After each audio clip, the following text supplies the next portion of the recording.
Ito si Manny Pacquiao, napag-ahalatang nagiging trapo na. Sinabihan ko nga si Johnny, ikaw, wag mong ididikit sa pangalan ko yan.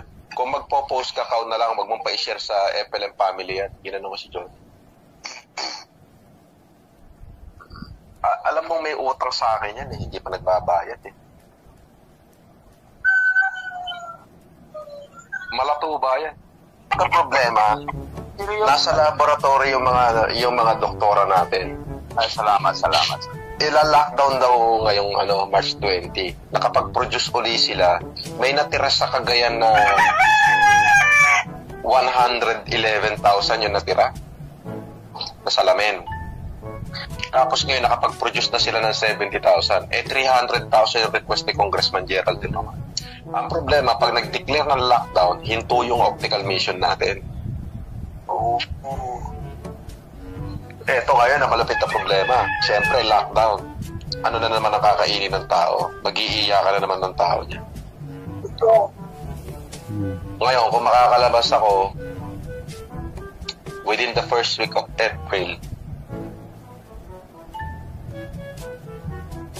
ang plano ko, mamigay na naman tayo ng pagkain, bigas, para sa mga mahirap nating kababayan. Ito si Manny Pacquiao, napag-ahalatang nagiging trapo na. Sinabihan ko nga si Johnny, ikaw, wag mong ididikit sa pangalan ko yan. Kung magpo-post ka na lang, wag mong pa-share sa FLM family yan. Ginano ko si Johnny. Alam mong may utang sa akin yan, hindi pa nagbabayad eh. Malato ba yan? Si Manny. $30 million ang utang sa amin yan. 30,200,000 US. Wow. 2018 yun. That would be 1,700,000,000. Ano ng tinapay? Consistent of what po yun? Yung Matisi 5. Pacquiao Matisi 5. Pinromote niya mag-isa, nangutang siya sa amin. Complete, nakademanda yan. Lalabasan na nga ng warrant yan eh. Ginamit niya yung pagka-senador eh. Ayun. Alam ni Yama yan. Nakita ni Yama yan. Nangako sa amin na titriplehin yung pera namin pagkatapos ng Matisi 5. Pagkatapos ng fight ni Haniho, wala. Kung hindi mo pa i-demanda, hindi pa sasagot. Grabe. Malupit din pala ang pag-uugali nun, ano? Oo. Tapos mamimigay ng tigli-500 sa bawat tao. Papapila ng 1,000 tao. O mamimigay ng tigli 1,000. Di 1,000,000 yun. 1,000 tao eh. Magbibigay ng tigli 1,000. Sabihin mo ng tigwa 1,500 kasi may supot na grocery at saka 1,000 piso. Sa 1,000 tao nakapila, pag pinicturean mo yun, maraming tignan yun. Kasi gumastos siya ng 1.5 million. Ang dinali niya sa amin, 1,700,000,000. Ang tingin sa kanya ng tao, mabuti, yun ang naka-video. Pero yung behind the scene niya, malato ba yan? Ang dami niyang pinag-uutangan. Basta yung buong grupo namin, yung may-ari ng Selecta, best friend ko, na nandun sa kasal ko, si Nil Arce, si Renan Morales. Duruin mo yung mga pinag-uunggoy niya. Kaya siya binitawan ni Chavit Singson eh.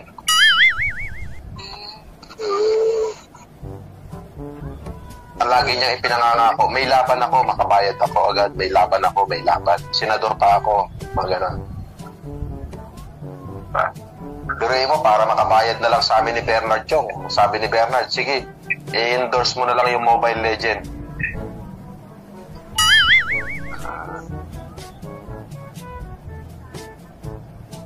Mababang karote din pala yung boss, ano, pagdating ng araw, ano? Ang mayaman, si Bernard. Yung partner ko. Pinagmumura ko nga na isang araw eh. Sabi ko, putang ina mo naman eh. Magyayabang ka lang kay Willie Rebillame pa. Nagbigay ng 3 milyon kay Willie Rebillame. Napanood niyo ba yun?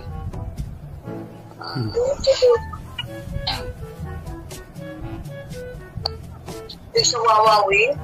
Oo. Ulo? Yun na malupit. May-ari ng Tim Horton, World Balance. Kababata ka yan. Best man ko nung kasal ko. Opo.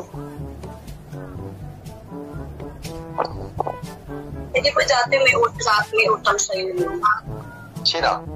Si Bernard Shaw. Hindi naman question yung pera sa amin dalawa. Hindi naman question sa amin dalawa yan eh. Kumbaga, hindi na namin pinag-uusapan yan pagka pera. Nung panahon kasi na yon, may nahiram siya sa akin 250 million. Tapos binabanatan ako ni Jared na binabaliktad yung kwento. Kaya nga sinabi ko, kaya pala malakas yung loob ng Jared, nakaka-chat niya si Bernard. Pero hindi naman sumasagot si Bernard. Kaya nag-live ako nun, sinabi ko, puntahan mo si Bernard. At pagka sinabi niyang kanya yun, wala siyang utang sa akin, pag-uuntugin ko kayong dalawa.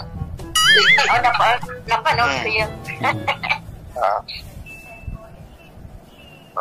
Ngayon, itong unang pamilya, nagpapadala ng emisaryo sa akin. At alam mo na, nakikipagkasundo. Wala akong amor sa kanila. Napagod na ako sa kanila. Alam mo, hindi pa ako nagsasalita eh. Si Dong Batalan. Nasa kanya lahat ng ebidensya ng mga perang hiniram sa akin ng mag-asawa. Ni Lisa at saka ni Bongbong. Ay, naku.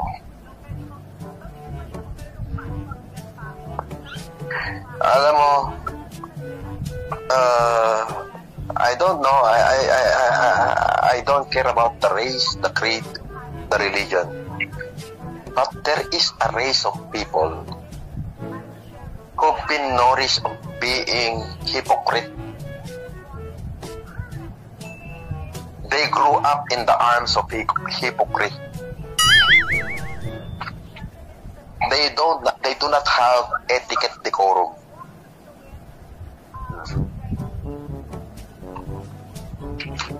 Yung kasing etiquette, decorum, ano yan eh? What is etiquette, decorum?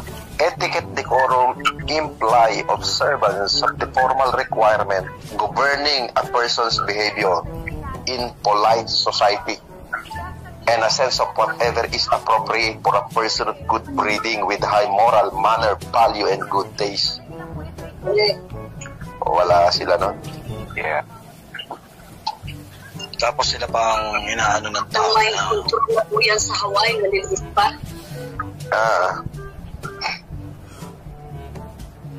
I didn't mean to hurt them.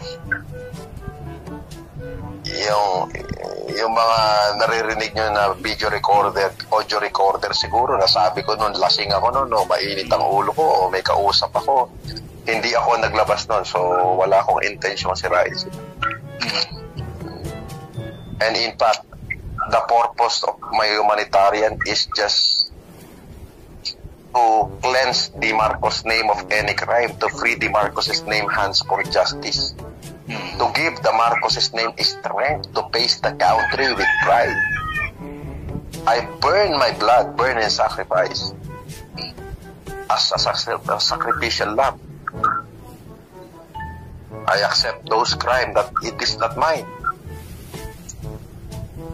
Boss, meron po akong pausap. May edad ng babae. Inampon daw siya ni dating President Marcos. Doon siya tumira sa Malacanang. Tapos, kasama niya yung mga sundalo ang nagpalaki sa kanya. Ngayon, tinatanong ko, sabi ko, naabutan mo ba si Boss sa Malacanang? Sabi, dahil nga itinago ka raw, dahil nung pinanganak ka daw, ipapapatay ka daw. Sino nagkwento niyan? Yung matanda na si Ninang Juliesa. Ang nag-uutos daw nun, boss, ay si Imelda. Ito, sagot ko dyan. It is a privileged communication. But as me, I have not the liberty to divulge information pertaining to the Marcoses, especially if it is distracting their names and credibility. So, yun lang. Sana ganyan din na sinagot nila nung in-interview sila, di ba po? Pero halata naman na na hindi gusto ni Amy yung sinasagot niya at hindi niya alam yung sinasabi niya. Halata naman masyado Tsaka napakatagal niya nang sumagot. 3 months na yung nakalipas bago siya nagbigay ng statement. Yeah, tama. Dapat nung yun ang pinakamalaking pagkakamaling ginawa nila sa buhay nila kasi I am not a machine. I am not a machine. I feel suffering also. I am hurt. I am human. So the most grievous part of them all is why they have to tell the world that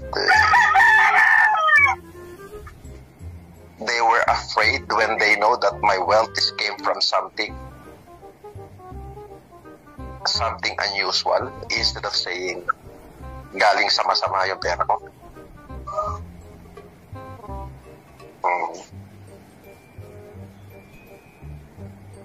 Marami lang akong pera. Yun. Alam mo ba yung hamon ko sa mayayaman noon na magsunugan kami ng pera? Naubos na pera nila, hindi pa ako napapaso, pero pag sinunog ko sila ng pera ko, abo na, pati ngipin at buto nila, yung pera ko hindi pa naaabo. Totoo yun. Ako naman. Wala naman ako trabaho. Nagpapalaki lang ako ng bayag. Ganyan din ako magyabang. Wala akong trabaho. Nagpapalaki. Diyos ko, ano ba trabaho ko? Pupunta. Every Friday, lilipad ako Japan. Business class, first class, Japan, Singapore, Germany, uuwi, mambababae, iinom ng alak, pupunta sa office, pupunta ng Japan. Wala akong trabaho. And yet, saan nanggagaling yung pera kung pinagtutulong ko? Yun ang tanong. Basta isa lang ang masasabi ko. Nung binanatan ako ni Deo Macalma, yung unang-unang banat niya, kaya siya nagalit ng todo. Pinuntahan siya ng mga pamangking ko dun sa Piddig. Pinagbabalibag ng bato yung bahay nila. Muntik tamahan yung nanay niya. Buti nga. Napanda inubor-ubor taga jay ka anak ka. Napanda jay Piddig, jay balay ni Deo Macalma. Inubor-ubor na tinagdadakkel nga batok karayan. Awang daga jay bato daga jay karayan. May isa nga kariton nga bato. Inubor na jay balay ni Deo Macalma. At na jay unig nilanang na. Bagtang napuntaan. Sugarod. Yeah. Amamuda ka nga napayagan po. Sa Ilocos Norte. Okay to. Tuwing Todos Los Santos, 3 sementeryo pinupuntahan ko. Batak, San Nicolas, Paway. Okay? Sa Batak, doon nakalibing si President. Si President. Okay. Sa San Nicolas, doon nakalibing si General Marcelino Barba, si Tita Elizabeth, at si Lola. Sa Paway, doon nakalibing ang Mariano. Okay. Pero nung buhay ang tita ko, si Fortuna, si Auntie Baby, putang ina ako siga sa Ilocos Norte, nakaharang ako ng lamesa dyan, pati yung Michael Pareñas nga, inahamon ko na suntukan yan mismo sa Java Hotel sa Lawag. Pag pumasok ako lasing sa Port Ilocanja, sa Casino Pilipino, hindi na makapasok yung mga Pareñas doon. Puta, may saltik din ako, Kuya Nasuker Yung baga lang aruda na mamuda. Kami lang nagtagtaga rin. May saltik din puta na. Alam ba, barkada ko dyan? Barkada ko si Ronald. Pag dumayo ako ng Ilocos Sur, ang barkada ko yung panganay ni Chabit, si Ronald mismo. Yeah, kasosyo ko yan sa Metro. Metro Pocket. Pero alam mo yung lumaki man akong may pagkasangga, no? Yung puso ko para sa maliliit na tao. Puta, nakikisalamuha ako. Okay merong ampon si FM. Ang pangalan ng ampon niya, Aimee. A-I-M-E-E. Okay? Anak ni Aimee yun sa pagkadalaga. Oh, wow. Parang player yata yung boss naglalaro ng... Teka muna. Makikita mo sa litrato yan, may maliit na bata. Nakakarga-kargang babae si FM. Ang pangalan, Aimee Marcos. Anak yan ni Aimee sa pagkadalaga.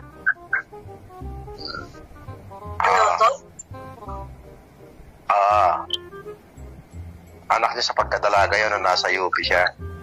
So, ginawa na lang, inampon na lang nila. Okay? Nasa Ilocos yun. Diyos ko. Yun ang tinatawag na Little Aimee. Pero nasa Australia na ngayon. Napariwara yung bata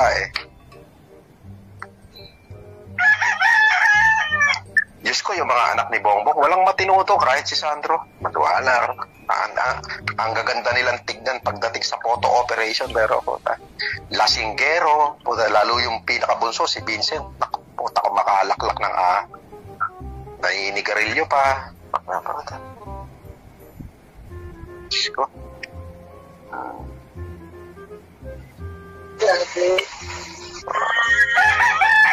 Kumira. Bongbong, di ba po? Ano? Hindi naman po yan ang totoong bongbong, di po ba? Hindi, mahirap sagutin yan. Hindi, kasi chismis yung mga tanong na yan Alam mo naman ang chismis kumalat na stigma yan stigma. So, the bottom line is, kung sino sila, and they are portraying to be, sila yan. As long na kinlaim ng nanay na anak niya yan, wala pa yung magagawa dyan. Opo.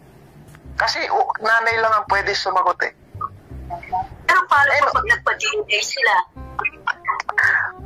Alam mo, wala nang bearing yung mga paano-paano mo na yan. At just, yung question mo na yan, at the back of your mind, question ng chismosa yan, Victoria.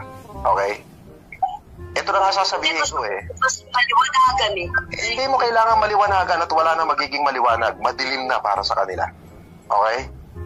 Wala ka rin dapat liwanagin. Simple lang yan. If you question somebody else, question their mother. The child has no... it is not in the law that the child will inherit the sins of the mother nor the sins of the father. Pag sinabi ng nanay, anak ko yan, anong pakialam mo? Inamin na nung ina Nung sinabi ng nanay ko, Marcos ka, ito tatay mo, ano magagawa ko?